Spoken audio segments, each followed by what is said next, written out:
show.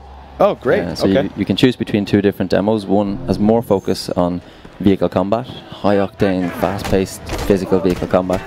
The other one is more about melee combat. This one doesn't have too much hand-to-hand combat. But in this one, you are going to start off by capturing or upgrading your Magnum Opus. Your Magnum Opus is your signature vehicle. Sure. And at the start of the game, Max gets taken down by Scrotus and his henchmen, his war boys. Scabrous Scrotus is like a warlord around the Gastown area of this world. Totally evil, power-hungry, treacherous, and so on. So he leaves Max for dead, strips him of his famous interceptor, which, like, the fans will be distraught to hear. Yeah, I'm distraught hearing that right now. There you go. So it's part of the story. Loses the interceptor, left for dead. Should really probably die, but he's Mad Max. He's Mad Max. Yeah, I mean, the ultimate survivor. Enlists the help from some companions in the game, and then gradually your journey throughout the game is to build an even better wasteland war machine. Oh man. And every player will choose to customize and look for different parts and enlist the help of different people in the wasteland, and will ultimately produce a vehicle that's unique to them. Wow. So how much of, like, it seems like there's so many elements to this game. It looks, I see like RPG elements, inventory elements, and like action, driving. So like, how do you want to balance how, like, how do you want this to feel to for players? Yeah, well, it's an Avalanche game. So first and foremost, one of our main characters is always the world. Right. So we started off by taking a location around Gastown. Gastown is an oil refinery. It's got pipes leading out to oil rigs, which are situated in the sea. So it's a seabed. There's actually a volcano underneath the sea. Harbour wall, industrial region servicing the Gastown refinery. There's an airport, there's a financial district, and so on. And then we threw the apocalypse at it.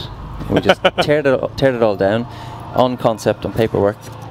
And that's really how we got, something that should feel authentic.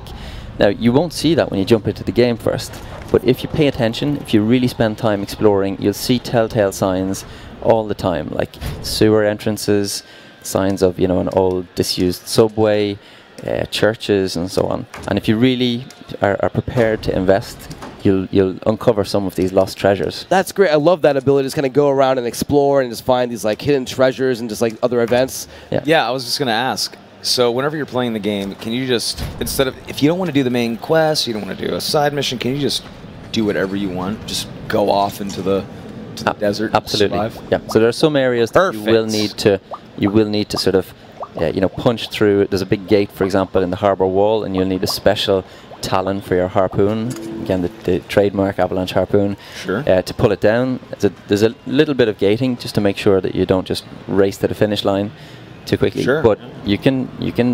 It's the Avalanche promise, right? If you see it, you should be able to go there. Yeah, there's no backdrops, no level loading, nothing like that. Oh, just made a lot of people happy. Yeah, I am like so Guaranteed. psyched. Because that sold me. And if it was like, so I was gonna get it no matter what. But if I learned that it was linear or like story based completely or whatever, I still would have been excited. But now I get to actually explore this world that I saw when I was 7.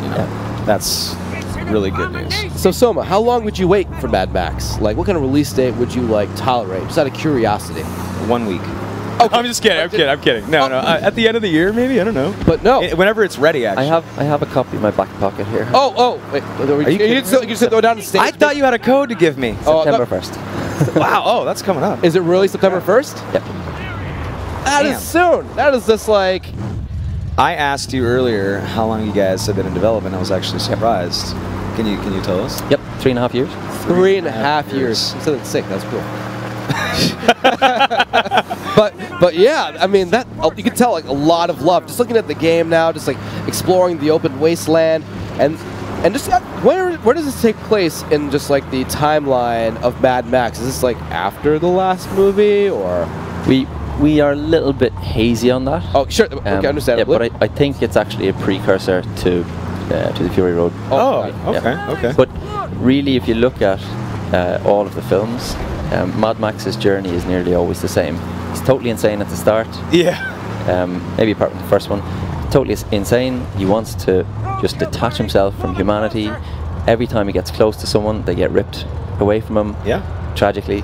But in order to find peace, in order to escape, he always has to make friends with somebody or make some sort of partnership, and that ultimately always ends in tragedy, in even more tragedy, and you know, the whiplash back to teetering on insanity again. Just dashing tragedy, a little bit more tragedy. It's just You're right about needs a little bit more tragedy. Let's tear away someone else that he loves.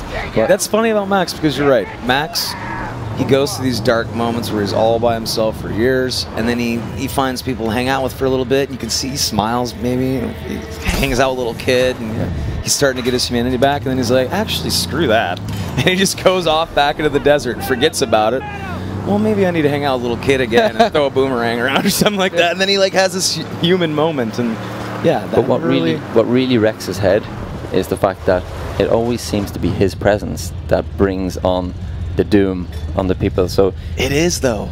It's his tragedy follows him. Where he goes, the action sequences follow. It's his, exactly where he goes, the action sequences follow. But that's the best way to put it. But like just looking at the footage, though, like.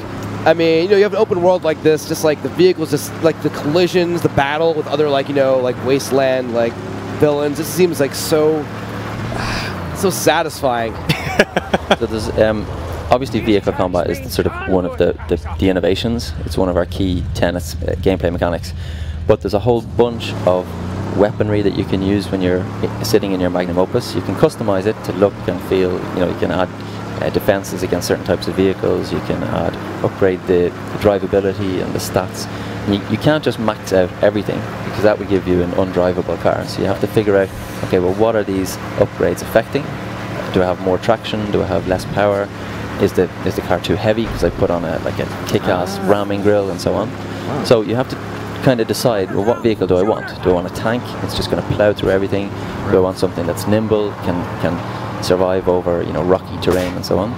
And then there's a whole array of weaponry that you can use from within the magnum opus. In our demo today, we show you obviously Max's iconic shotgun. Right. But there's also he has a sniper rifle at the back. Chum Bucket, his black finger mechanic, who's in the back of the magnum opus there that you can see now. He helps him by firing a bunch of different weapons, like the harpoon. He also mans what we call the Thunderpoon, unfortunately, Chris. That is awesome. Oh, yeah. The harpoon basically firing a thunderstick, a big incendiary explosive device. It's almost like a heat-seeking rocket launcher. You'll see... Thunderpoon? Yep. I love it. Hey, I got a question for you guys. So, if you guys were trying to survive in the apocalypse, what would be your weapon of choice? I'm throwing it out. I know it's left field. I just want to know. Curveball. I think it would probably be a bottle opener.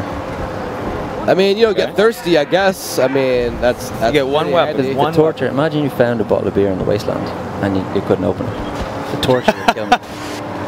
What if Max is a badass though? He'd just twist it off with his eye, wouldn't he? Yeah. I'd use a sock full of sand. That's what sock full of sand. Yeah, there's sand everywhere. You can always reload whenever you need. I was about to say something impractical like a tank. I never have enough fuel to actually like drive the thing around. And I think once I'm out, I'm done anyway. You're completely right. The reason why I asked that is I want to know what Max's weapons are in the game. Can you maybe lay out like maybe every single gun that's going to be in the game? Good call. Like maybe like a couple guns. No, he's right. We need all the weapons. I mean, it would be a great interview without it. But you got the sniper rifle, obviously his shotgun.